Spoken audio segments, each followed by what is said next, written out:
This is a plan that was agreed to by 179 nations. It's called the Agenda for the 21st Century. It's a totalitarian state being developed right now all over the world. It is the inventory and control plan. Inventory and control of all land, all water, all minerals, all plants, all animals, all construction, all means of production, all food, all energy, all information, and all human beings in the world. And this is a plan that was agreed to by 179 nations back in 1992.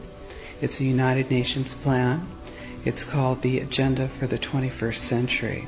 And so many of us around the world think that, sustainable development, it just sounds so great. Isn't it about recycling and creative reuse and creating energy and food resources for everyone? And the answer is no, it really is not.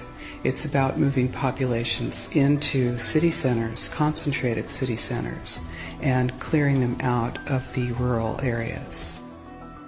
All systems have to be brought into harmony in order to control them all.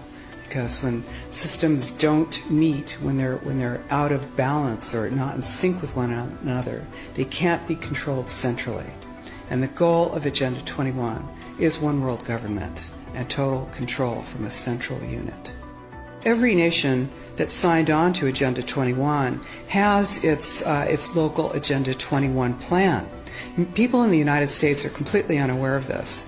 If I go out and talk about this, the United States press attacks me and calls me, which is totally ridiculous. It is but it's not a theory. It's a fact.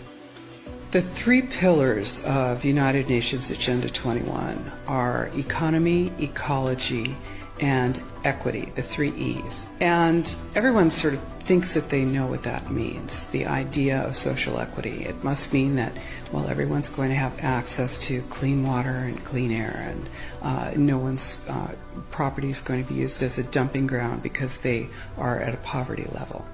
But really what social equity is about impoverishing huge portions of the population and bringing down the developed nations. Everything that we're looking at now is destined to collapse our economies. It's a totalitarian state being developed right now all over the world. And what major corporations want in this development is to be able to